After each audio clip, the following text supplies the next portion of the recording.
Hello good evening everyone. I hope कि सब लोग बढ़िया होंगे। Welcome to my channel nursing by Anjali. आज हम लोग पढ़ने वाले हैं एक ऐसे टॉपिक के बारे में जिसकी बहुत ज़्यादा डिमांड थी। बहुत बार लोगों ने बोला कि हमें पार्टोग्राफ पढ़ना चाहिए, कैसे फिल करते हैं, क्लियर नहीं हो रहे हैं। तो आज हम पार्टोग्राफ के बारे में बहुत ही डिटेल में पढ़ने वाले हैं कि पार्टोग्राफ क्या होता है, पार्टोग्राफ को कौन लाया, कब मॉडिफाई करा गया, इसके अलावा इसके क्या क्या कॉम्पोनेंट्स हैं, इसके साथ साथ हम इसको फिल करके ग्राफ में देखेंगे भी कि इसमें क्या क्या चीजें आती हैं। आइए समझते हैं पार्टोग्राफ। सबसे पहले तो पार्टोग्राफ होता क्या है। पार्टोग्राफ बेटा इसको हम यूज करते हैं फर्स्ट स्टेज ऑफ लेबर में। पहली चीज, इससे पहले हमने थर्ड स्टेज ऑफ लेबर को डिटेल में कवर करा है, सेकेंड स्टेज ऑफ लेबर के मैकेनिज्म को कवर करा है और फर्स्ट स्टेज में हम लोग पार्टोग्राफ पढ़ने जा रहे हैं। तो पार्टोग्राफ क्या होता है, देखिए जब लेबर में एक महिला आती है तो उसके कई सारे पैरामीटर्स को चेक करा जाता है, जैसे कि यूट्राइन कॉन्ट्रैक्शन हो गया, जैसे कि फीटल का हार्ट रेट हो गया, मैटरनल का हार्ट रेट हो गया और अदर सर्वाइकल डायलिटेशन वगैरह, इन सभी कंपोनेंट्स को हम चेक करते हैं। तो इन सभी को एक जगह पे एक पेपर पे हम लिखते हैं पार्टोग्राफ के अंदर। Now what is partograph? Partograph is an piece of paper, यानी पेपर का एक ऐसा टुकड़ा दैट असेसेस और that represents the progress of first stage of labour, यानी जो भी फर्स्ट स्टेज ऑफ लेबर है उसके प्रोग्रेस के बारे में हमको बताता है पार्टोग्राफ। अब ये पार्टोग्राफ को सबसे पहले लाया किसने? इस पार्टोग्राफ को सबसे पहले लाया गया था फ्रीडमैन जी के द्वारा 1954। आइए इसके बारे में हम सब डिटेल में समझते हैं। सबसे पहली चीज हम समझ रहे हैं कि इसको सबसे पहले कौन लेकर आया, तो इसको लेकर के आए फ्रीडमैन जी 1954 में। दूसरी चीज, फिर इन्हीं के इस पार्टोग्राफ को मॉडिफाई किया गया बाई प्लॉटर, यानी प्लॉटर जी के द्वारा 1972 में इसको मॉडिफाई करा गया। अभी देखते हैं कि क्या मॉडिफिकेशन इन्होंने करा और इनका जो कर्व था या इनका जो पार्टोग्राफ था वो कैसा था। उसके बाद हम पढ़ेंगे कंपोनेंट्स, जो इसका सबसे इंपॉर्टेंट पार्ट है।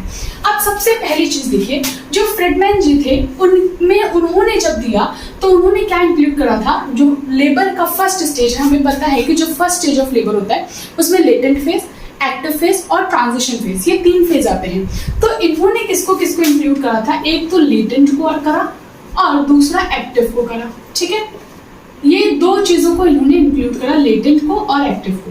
एक्टिव स्टेज में कुछ इस तरह से इन्होंने कर्व जो है रिप्रेजेंट करा था for cervical dilatation. Cervical dilatation के लिए इन्होंने इस तरह का क्या करा था, कर्व यूज करा था। ये कर्व कुछ सिग्मोइड के जैसा लगता था, सिग्मोइड के जैसा लगता था, इसलिए इसको हम क्या बोलते थे, सिग्मोइड कर्व के नाम से इसको हम जानते थे। सिग्मोइड कर्व जो है इसको जानते थे। ये तो पहली चीज हो गई जो दिया था फ्रीडमैन जी ने, लेकिन मॉडिफाई किया गया प्लॉटर जी के द्वारा। तो इन्होंने क्या किया, इन्होंने भी इनका लेटेंट और एक्टिव तो सेम सेम ले लिया, लेटेंट और एक्टिव तो सेम सेम ले लिया, लेकिन एक्टिव फेज में इन्होंने दो लाइन को ऐड कर दिया। किसको? एक अलर्ट लाइन और एक एक्शन लाइन। अभी इनके बारे में जब हम डिटेल में पढ़ेंगे ना तब समझ में आएगा। अभी बस जितना बोल रहा है वो चीजें सुनते चलिए बस। ये अलर्ट लाइन और ये एक्शन लाइन, इस दो लाइन को इन्होंने ऐड करा था, कि इन्होंने वो जो है प्लॉटर जी ने ऐड करा था इसमें लेटेंट फेज, उसके एक्टिव फेज के अंदर अलर्ट लाइन और एक्शन लाइन को इन्होंने ऐड करा था। ये इन्होंने मॉडिफाई करा था। अब दूसरी चीज, अभी जो WHO यूज करती है, WHO अब जो करंटली हम यूज करते हैं WHO के द्वारा, उन्होंने लेटेंट फेज को बिल्कुल हटा दिया। उनको ये अलर्ट लाइन और एक्शन लाइन का कंसेप्ट बहुत अच्छा लगा था, तो उन्होंने इस लेटेंट फेज को भी हटा दिया। तो अभी जो यहाँ पे यूज करते हैं वहां पे अलर्ट लाइन, एक्शन लाइन। मतलब क्या हुआ कि यहाँ से लेटेंट फेज को पूरा गायब कर दिया, सिर्फ और सिर्फ एक्टिव फेज का हम इस्तेमाल करते हैं। तो यानी कहने का मतलब ये हुआ कि जब हम इस पार्टोग्राफ में चीजों को डिनोट करते हैं तो वो स्टार्ट कहाँ से करते हैं, वो स्टार्ट करते हैं from active labour. Active labour से हम स्टार्ट करते हैं। ठीक, यहाँ तक आई होप कि क्लियर हो गया होगा। अभी समझते हैं कि कहाँ से शुरू होता है एक्टिव लेबर और इस अलर्ट लाइन एक्शन लाइन के बीच में कितना गैप होता है, क्या होता है, सब समझेंगे कंपोनेंट्स के अंदर। ठीक है, तो ये एक बेसिक चीज था कि जब फ्रीडमैन जी ने दिया तो सिग्मोइड कर्व था, इन्होंने alert line action line add करा लेटेंट फेज के साथ में। WHO ने लेटेंट फेज को हटा दिया, अभी क्या रखा है, अलर्ट लाइन और एक्शन लाइन। इतना बस बेसिक से इंफॉर्मेशन था, बहुत ज्यादा कंफ्यूज होने की जरूरत नहीं है, नॉलेज के लिए जरूरी था इसलिए बताना भी जरूरी था। ठीक, अब आते हैं इसके कंपोनेंट्स के बारे में, जहाँ पे आप लोगों को दिक्कतें आती हैं। तो देखिए इसके कंपोनेंट्स को जो है हम तीन तरह से डिवाइड करते हैं। क्या क्या डिवाइड करते हैं? सबसे पहली चीज फीटल वेलबींग, यानी कि कुछ ऐसे कंपोनेंट्स जो कि फीटल वेलबींग को असेस कर रहे हैं, the component that assesses the foetal wellbeing, वो कंपोनेंट्स।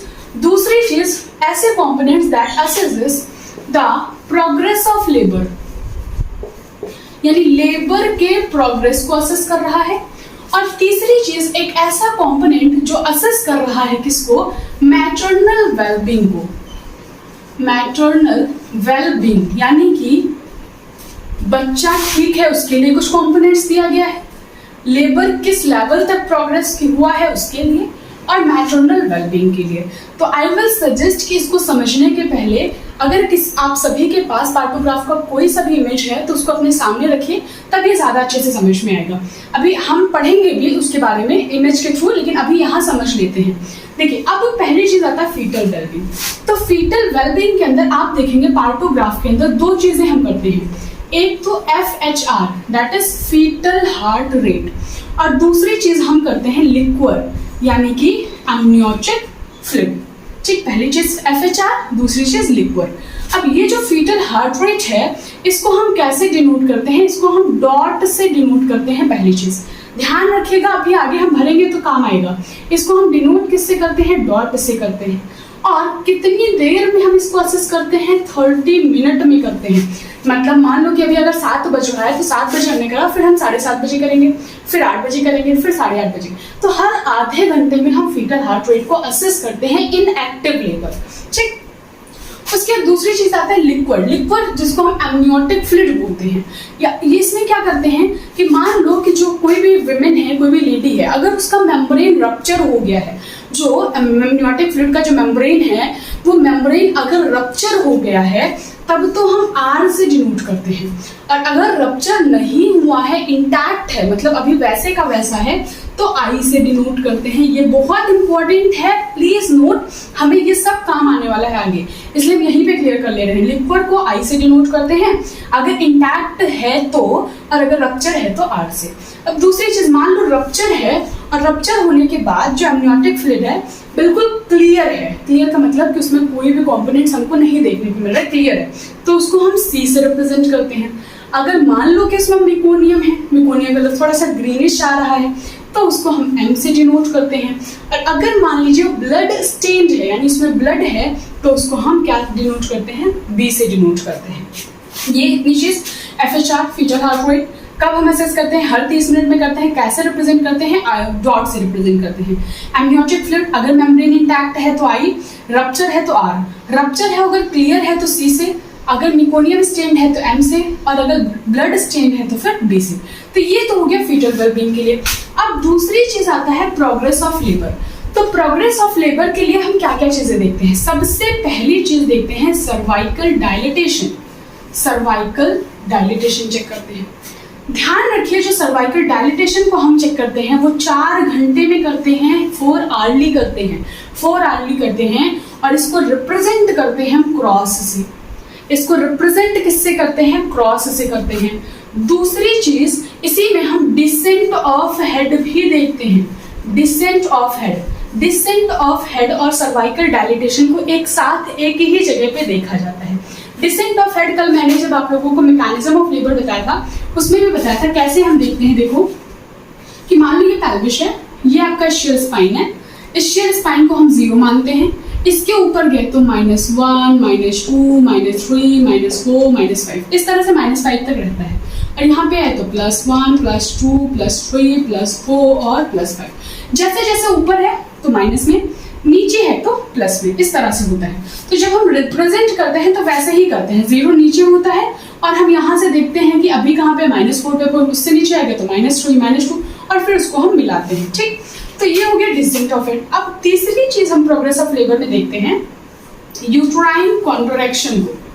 यूट्राइन कॉन्ट्रैक्शन, अब यूट्राइन कॉन्ट्रैक्शन को जब हम चेक करते हैं तो यूट्राइन कॉन्ट्रैक्शन में इसकी फ्रीक्वेंसी और इसकी इंटेंसिटी दोनों चीज को चेक करते हैं। फ्रीक्वेंसी का मतलब कितनी बार आया, इंटेंसिटी मतलब कितनी देर तक रहा।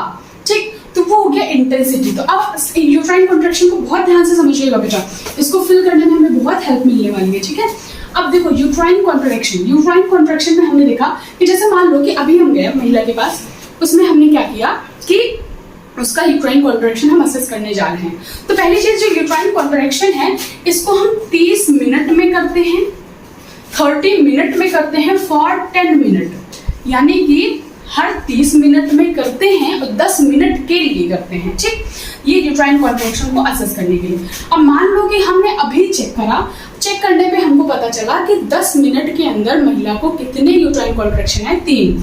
तो वहां पे ऐसे बॉक्सेस बने होंगे, 1 2 3, इस तरह से 3 बॉक्सेस ऐसे 4 बने हुए हैं। ठीक है, अभी मान लो कि वो महिला क्या हुआ, अभी हमने चेक करा 10 मिनट में उसको क्या हुए, 3 यूट्राइन कॉन्ट्रैक्शन है, और जो यूट्राइन कॉन्ट्रैक्शन रहा वो 20 सेकेंड से कम तक रहा। अब यहीं पे एक चीज और नोट कर लीजिए कि अगर यूट्राइन कॉन्ट्रैक्शन 20 सेकेंड से कम के लिए रहेगा तो वहां पे हम डॉट से रिप्रेजेंट करेंगे।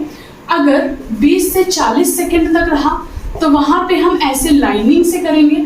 और अगर मोर देन 40 सेकेंड, यानी कि अगर 40 सेकेंड से ज्यादा रहा, मोर देन 40 सेकेंड रहा, तो उसको हम बिल्कुल ही एकदम डार्क बिल्कुल फिल कर देंगे, बिल्कुल डार्क जो है वो फिल कर देंगे। तो ये रिप्रेजेंट करता है माइल्ड, ये रिप्रेजेंट करता है मॉडरेट, और ये रिप्रेजेंट करता है सीवियर यूट्राइन कॉन्ट्रैक्शन। ठीक, ये चीज ध्यान रखिए।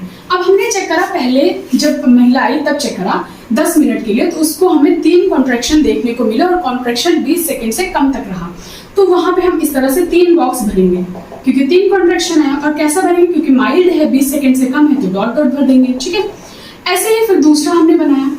उसके बाद फिर जो है हमने क्या करा, फिर से चेक करा 30 मिनट बाद और 10 मिनट के लिए करा। वहां पे क्या हुआ, 30 सेकेंड तक रहा आपका यूट्राइन कॉन्ट्रैक्शन, तो मतलब मॉडरेट में आ गया।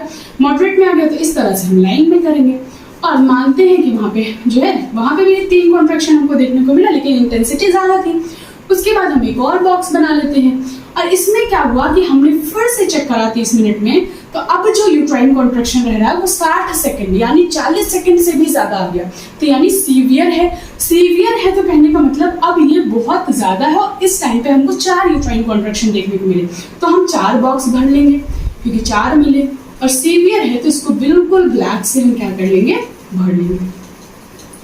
तो इस तरह से हम रिप्रेजेंट करते हैं यूट्राइन कॉन्ट्रैक्शन को। प्रोग्रेस ऑफ लेबर में ये चीजें हो गई। उसके बाद फिर अब नेक्स्ट चीज आता है मैटरनल वेलबींग।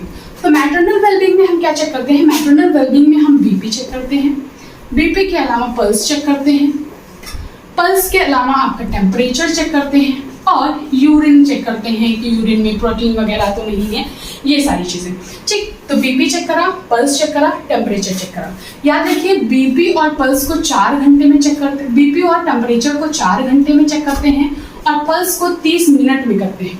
बीपी और टेम्परेचर को 4 घंटे में और पल्स को 30 मिनट में हम करते हैं। ठीक, तो अब इसको समझते हैं कि इसको कैसे रिप्रेजेंट करेंगे। ठीक, सबसे पहले बीपी मान लीजिए 120 हो गया, 130, 140, 150, 160, 170 ऐसे ले लेते हैं। ठीक है, अब जब हमने और यहाँ पे नीचे और ले लेते हैं 110, 90, 80, 70, ये हमने लिया क्राइटेरिया। तो अब बीपी हम कैसे रिप्रेजेंट करेंगे, मान लो अभी हमने लिया और जो महिला का जो बीपी आया वो आया 130/90। तो 130 हमें कहाँ दिख रहा है, यहाँ पे दिख रहा है। 90 कहाँ पे दिख रहा है, यहाँ पे दिख रहा है। तो हम इसको ऐसे रिप्रेजेंट करेंगे 130/90 इस तरह से। ठीक है, इस तरह से। तो ऊपर वाला सिस्टोलिक को दिखाता है, नीचे वाला एरो जो है वो डायस्टोलिक को दिखाता है। ये हमने चेक करा। और अभी मैंने आपको बताया कि बीपी को 4 घंटे बाद लेते हैं। फिर से 4 घंटे पे गए हम, और 4 घंटे पे जब गए तो जाने के बाद फिर हमने क्या करा, यहाँ पे इस तरह से क्या करा, अभी लिया तो 140/90 आ गया बीपी।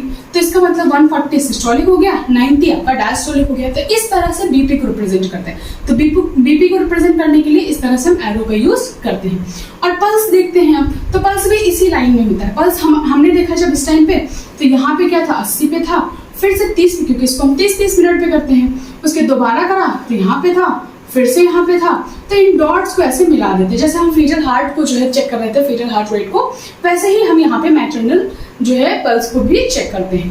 टेम्परेचर तो आप लोगों को पता ही है कि कैसे फिल करना है। तो ये कुछ चीजें हैं जो पता होनी चाहिए। फीटल हार्ट रेट को डॉट से 30 मिनट में करते हैं, लिक्वर को भी ऐसे हम रिप्रेजेंट करते हैं, सर्वाइकल डायलिटेशन को क्रॉस से करते हैं। सर्वाइकल डायलिटेशन को भी एक बार हम यहाँ पे रफली समझ लेते हैं।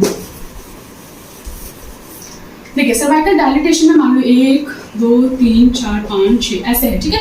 अभी हमने क्या करा, अभी हमने एक बार चेक करा और जो डायलिटेशन है वो 4 है, तो यहाँ पे हमने क्रॉस करा, ठीक। उसके बाद फिर जब दोबारा चेक करा तो वो लगभग आपका 10 आ गया या 8 ले लो, 8 आ गया, तो यहाँ पे हमने क्रॉस करा। उसके बाद इसको हम मिला देते हैं इस तरह से, तो ये रिप्रेजेंट करते हैं किसको, इसको हम रिप्रेजेंट करते हैं सर्वाइकल डायलिटेशन को। अब ध्यान रखिए बेटा, अभी मैंने आप लोगों को 2 चीजों के बारे में बताया। एक बताया कि आपका क्या होता है, एक अलर्ट लाइन होता है और एक एक्शन लाइन होता है, ठीक। तो अब हमने जब इसको प्लॉट करा तो यहाँ पे 1 2 3 4 और 5 6 7 8 9 10, क्योंकि 10 सेंटीमीटर तक मैक्सिमम डायलिटेशन होता है। अब उसके बाद पहले जो लेते थे वो 4 सेंटीमीटर जब डायलेट हो जाता था वहां से हम डिनोट करना स्टार्ट करते थे, लेकिन अब इसको मॉडिफाई कर दिया गया है। अब इसमें हम 5 सेंटीमीटर डायलिटेशन से स्टार्ट करते हैं, ठीक। तो अब यहाँ से क्या करा, यहाँ से इस तरह से एक क्या गया अलर्ट लाइन, और इसके 4 घंटे बाद जो अलर्ट लाइन है और एक्शन लाइन है उसमें क्या होता है, 4 घंटे का गैप होता है। तो इस तरह से 4 घंटे का गैप में ये अलर्ट लाइन हो गया और ये एक्शन लाइन हो गया इस तरह से। अगर हमारा कर्व इस तरह से यहाँ पे बन रहा है, ये मैंने डिटेल में भी बताया हुआ, अभी बताएंगे हम जब ग्राफ को फिल करेंगे तब भी, अभी सिर्फ समझा रहे हैं, ठीक है। यहाँ पे है तो इसका मतलब कि जो प्रोग्रेस ऑफ लेबर है वो सही है, लेकिन अगर इन दोनों के बीच में आया तो इसका मतलब हमें अब अलर्ट होने की जरूरत है, कुछ हमें एक्शन लेना पड़ सकता है। एक्शन लाइन के इधर आ गया तो मतलब हमें तुरंत के तुरंत एक्शन लेना पड़ेगा, तुरंत के तुरंत डिलीवरी करवानी पड़ेगी। तो ये बेसिक चीजें थी। अब आइए समझते हैं इसको एक ग्राफ के जरिए, पूरे पार्टोग्राफ को और इस टॉपिक को करते हैं। अब आइए पार्टोग्राफ को हम इमेज के थ्रू समझते हैं और इसमें कैसे क्या फिल करना है वो चीज़ें डिटेल में देखते हैं। सबसे पहले एक एक कंपोनेंट्स पे जाते हैं। सबसे पहली चीज़ जो हमारे पास है वो है आइडेंटिफिकेशन डेटा। आइडेंटिफिकेशन डेटा में देखिए क्या क्या चीज़ें फिल करते हैं कि जो भी लेडी है उसका नाम, उसके हस्बैंड का नाम, कितनी उम्र है, पैरिटी क्या है, इसके अलावा ग्रेविटा भी इसमें इंक्लूड होता है, registration number, date and time of admission और date and time of rupture of membrane. ये सारी चीज़ें आइडेंटिफिकेशन डेटा में होगी। अब दूसरी चीज़ आती है फीटल कंडीशन। फीटल कंडीशन में अभी जब हम लोग कंपोनेंट्स पढ़ रहे थे तो उसमें हमने देखा था कि एक तो फीटल हार्ट रेट आता है और दूसरी चीज़ क्या आता है, एमनियोटिक फ्लूइड। तो फीटल हार्ट रेट में हमें कैसे फिल करना है, जैसे मान लीजिए कि हमने क्या करा, पहले जब आई लेडी तो उसमें जो फीटल हार्ट रेट चेक करा तो उसमें कितना आया, 120 आया, तो हमने यहाँ पे मार्क कर दिया, ठीक है, 120 पर मार्क कर दिया। फिर हमने 30 मिनट पे लिया और फिर जो है उसका जो है फिर से 120 आया जो बच्चे का फीटल हार्ट रेट है। फिर हमने चेक करा अगले 30 मिनट में तो उसका आ गया 130, फिर अगले 30 मिनट में करा तो 140 आया, फिर से करा तो 130 आया। इस तरह से मतलब हर 30 मिनट में जब हम चेक करते हैं तो इस तरह से हम डॉट से उसको रिप्रेजेंट करते हैं। उसके बाद इन सभी लाइन को हम क्या करते हैं, इस तरह से हम क्या करते हैं, मिला देते हैं। इन लाइंस को हम इस तरह से मिला देते हैं इस तरह से, ठीक है। तो ये तो हो गया कि फीटल हार्ट रेट को हम कैसे फिल करते हैं। बहुत सिंपल है, मतलब हर 30 मिनट के अंदर हम क्या करेंगे, डॉट्स को फिल करेंगे, फिल करने के बाद उसको इस तरह से मैच कर देते हैं। उसके दूसरी चीज़ आती है अमनियोटिक फ्लूइड। तो अमनियोटिक फ्लूइड में अगर इंटैक्ट है, मान लो कि हमने पहले देखा तो कितना है, मेम्ब्रेन इंटैक्ट है, तो इंटैक्ट है तो हम कैसे रिप्रेजेंट करेंगे, आई से रिप्रेजेंट करेंगे। और अगर मान लीजिए क्लियर है तो फिर कैसे रिप्रेजेंट करेंगे, सी से करेंगे। मतलब रप्चर हो गया, रप्चर होने के बाद कैसा है, क्लियर है, तो फिर यहाँ पे सी से रिप्रेजेंट करेंगे इस तरह से। हर बार क्लियर है तो क्लियर, और वहीं पे अगर मिकोनियम स्टेन रहता तो एम से रिप्रेजेंट करते हैं, इस तरह से रिप्रेजेंट करते हैं। तो ये तो हो गया फीटल कंपोनेंट। उसके बाद फिर आता है दूसरी चीज़ कि लेबर का जो प्रोग्रेशन है उसको देखने के लिए क्या क्या चीज़ें देखते हैं। तो सबसे पहली चीज़ आता है सर्वाइकल डायलिटेशन। अब जब सर्वाइकल डायलिटेशन आते हैं तो देखिए यहाँ पे ये मैंने पहले बताया कि यहाँ पे एक अलर्ट लाइन है और एक ये एक्शन लाइन है। इसमें देखो कितने घंटे का ड्यूरेशन का टाइम है, 1 2 3 4, तो दोनों के बीच में कितना गैप होता है, 4 घंटे का ड्यूरेशन होता है। अभी आप कह रहोगे कि इसको हमने क्यों नहीं 1 लिया, इसको 2 लिया, इस तरह से। तो देखिए एक बॉक्स हम 30 मिनट का कंसीडर करते हैं तो 2 मिला करके 1 घंटे हो गए, ये भी 1 घंटे हो गए, तो इस तरह से 4 घंटे पे दोनों का गैप होता है, ठीक है। अब यहाँ पे ये थोड़ा ओल्ड वर्जन है तो यहाँ पे 4 से स्टार्ट हुआ है, अभी मॉडिफाइड में हम 5 से स्टार्ट करते हैं। एक्टिव स्टेज ऑफ लेबर में 5 से अलर्ट लाइन स्टार्ट होती है, ठीक है। अब मान लो कि जैसे जो भी लेडी आई उसका जब वो आई तो उसका क्या है, 5 सेंटीमीटर जो है वो सर्वाइकल डायलिटेशन है। सर्वाइकल डायलिटेशन को हमने भी पढ़ा कैसे डिनोट करते हैं, एक्स से यानी क्रॉस से। और उसके बाद फिर हमने जो है 4 घंटे बाद दोबारा से लिया। 4 घंटे बाद जब हमने लिया तो उसका जो सर्वाइकल डायलिटेशन है वो है 10, ये 10, ठीक। तो अब इन दोनों लाइन को हम क्या कर देंगे, मैच कर देंगे। इन दोनों लाइन को हमने क्या करा, मैच कर दिया। तो ये क्या हो गया, सर्वाइकल डायलिटेशन हो गया। अब ध्यान रखिए ये जो सर्वाइकल डायलिटेशन है, अगर अलर्ट लाइन के उधर है तो इसका मतलब कि क्या हुआ, नॉर्मल प्रोग्रेशन हो रहा है। अगर यही इन दोनों के बीच में आ जाता तो इसका मतलब कि हमें अलर्ट होने की ज़रूरत है, कॉम्प्लिकेशंस आ रहे हैं। और एक्शन लाइन का मतलब ये हुआ, अगर इसको भी क्रॉस कर जाता तो इसका मतलब हमें तुरंत के तुरंत एक्शन लेने की ज़रूरत है in the nick of time. यानी या तो सिजेरियन सेक्शन करेंगे या फिर हम तुरंत जो है डिलीवर करवाएंगे, वेंट्रोस डिलीवरी या कह सकते हो आप इंस्ट्रूमेंटल डिलीवरी। तो उस तरह से हमें तुरंत के तुरंत एक्शन लेने की ज़रूरत पड़ेगी। तो इस तरह से हम सर्वाइकल डायलिटेशन को डिनोट करते हैं। अब दूसरी चीज़ हमने इसमें बताया था कि 4-4 घंटे पे लेते हैं, तो वही चीज़ हो गया कि पहले हमने यहाँ पे लिया, उसके 4 घंटे बाद हमने यहाँ पे लिया। तो इस तरह से ये सर्वाइकल डायलिटेशन को रिप्रेजेंट करते हैं। अभी इसी में बेटा, इसी में जो है डिसेंट को भी इंक्लूड कर दिया गया। इसी के साथ हम डिसेंट को भी लेते हैं, यहाँ पे डिसेंट को भी इंक्लूड कर दिया गया है। अब डिसेंट में हम कैसे क्या करते हैं, तो यहाँ पे जैसे 4 है ना, तो ऐसे ही और जाता है 3, 2, 1, 0, इस तरह से 0 तक जाता है। तो हमने जो है डिसेंट में अभी पढ़ा कि क्या होता है कि एक इशियल स्पाइन होता है, उस लेवल पे क्यों रहता है, तो उसका मतलब कि वो क्या है, स्टेशन 0 पर है। और अगर ऊपर है तो मान लो कि अगर वो -4 पर है तो हम यहाँ पे करेंगे, ठीक है। उसके बाद मान लो कि अब वो धीरे धीरे नीचे आएगा तो -3 पे, तो यहाँ पे हम -3 कंसीडर कर रहे हैं, तो ये -3 पे हो गया। उसके बाद फिर हमने देखा तो -2 पे, इस तरह से धीरे धीरे वो नीचे आ रहा है। तो हम इस तरह से क्या करते हैं, इस तरह से इसको भी प्लॉट कर देते हैं। तो ये क्या है, डिसेंट को प्लॉट करने का तरीका है, ठीक। तो ये दोनों चीज़ों की। अब आते हैं यूट्राइन कॉन्ट्रैक्शन के ऊपर। यूट्राइन कॉन्ट्रैक्शन में क्या होगा, देखो यूट्राइन कॉन्ट्रैक्शन में हमने कहा कि 30 मिनट में हम लेते हैं और 10 मिनट के लिए लेते हैं। तो 10 मिनट में लिया, मान लो कि इसको कितने कॉन्ट्रैक्शन आ रहे हैं, 10 मिनट में 3 कॉन्ट्रैक्शन आ रहे हैं। तो हमें तीनों बॉक्स को फिल करना है और इंटेंसिटी 20 सेकेंड से कम है। हम सपोज कर रहे हैं कि इंटेंसिटी 20 सेकेंड से कम है, तो अगर माइल्ड होगा तो हम कैसे करेंगे, डॉट से करेंगे, इस तरह से डॉट से करेंगे। इस तरह से 3 कॉन्ट्रैक्शन आ रहा है और माइल्ड है तो इस तरह से। उसके बाद फिर से हमने चेक करा कितने देर बाद, 30 मिनट बाद, तो फिर से हमको माइल्ड मिला और 3 कॉन्ट्रैक्शन ही मिले। तो यहाँ पे भी हमने ऐसे भर दिया ऐसे, और ऐसे मान लो कि फिर से 30 मिनट में करा तो वहाँ पे जो इंटेंसिटी आ गई वो मॉडरेट आ गई और 3 ही आई। तो मॉडरेट में हम इस तरह से लाइन से कर देंगे ऐसे तीनों को, ठीक है। ऐसे यहाँ पे भी हो गया, मॉडरेट को इस तरह से लाइन कर देंगे। मान लो कि अगर 4 आ रहा है तो यहाँ पे 4 ले लेंगे, जितना कॉन्ट्रैक्शन आएगा वो बॉक्स से ले लेंगे। और जैसी इंटेंसिटी अगर मान लो सीवियर है तो सीवियर का मतलब इस तरह से इसको हम क्या करेंगे, एकदम ही डार्क कर देंगे, एकदम ही डार्क कर देंगे। तो इसका मतलब कि बहुत ज़्यादा कॉन्ट्रैक्शन है, यानी 40 सेकेंड से भी ज़्यादा है। तो इस तरह से हम इसको फिल करते हैं। उसके नेक्स्ट कंपोनेंट आ गया ड्रग्स एंड आईवी फ्लूइड। तो इसमें क्या करते हैं, ड्रग्स एंड आईवी फ्लूइड्स में जो भी हमने दिया होता है उसको यहाँ पे जस्ट मेंशन करते हैं, बाकी उसमें और ज़्यादा कुछ है नहीं। नेक्स्ट आता है मैट्रोनल कंडीशन। मैट्रोनल कंडीशन में क्या है बेटा, यहाँ पे 2 चीज़ लेते हैं, एक पल्स लेते हैं और एक बीपी लेते हैं, ठीक। तो जैसे मान लो कि जो बीपी है वो तो 4 घंटे में लेते हैं और पल्स को लेते हैं हम हर 30 मिनट में। तो पल्स लिया हमने, पल्स मान लो 70 आया एक बार आया 80 आया, फिर 70 आया। इस तरह से राउंड से, मतलब कि सर्कल से ही हम क्या करते हैं, डॉट से इसको रिप्रेजेंट करते हैं इस तरह से। उसके बाद इसको हम ऐसे मिला देंगे, इसको ऐसे मिला देंगे। तो ये तो हो गया पल्स के लिए। और बीपी मान लो कि हमने लिया बीपी और बीपी आई आपकी 120 से 180, 120 से 80 आई। तो यहाँ पे इस तरह से हम इसको बनाते हैं, इस तरह से जो है एरो से बनाते हैं इस तरह से। तो ऊपर वाला एरो दिखाता है सिस्टोलिक प्रेशर और नीचे वाला जो एरो है वो डायस्टोलिक प्रेशर दिखाता है। दूसरी बार हमने लिया जब 4 घंटे बाद, तो 4 घंटे बाद वो आ गया 140 से लेकर के 90 आ गया, मान लो जस्ट एन एग्जांपल, ठीक। तो 140 से हमने स्टार्ट करा और 90 तक ले लिया। ये हो गया पल्स और बीपी का। उसके टेम्परेचर, तो टेम्परेचर आप लोगों को पता है ये भी 4 घंटे में हम लेते हैं। तो this is all about the partograph. इसमें बहुत ज़्यादा कुछ है नहीं, बेसिक चीज़ें समझ में आ गई तो ये फिल करना आसान हो जाएगा। आई होप कि आप लोगों को समझ में आया होगा। Thank you.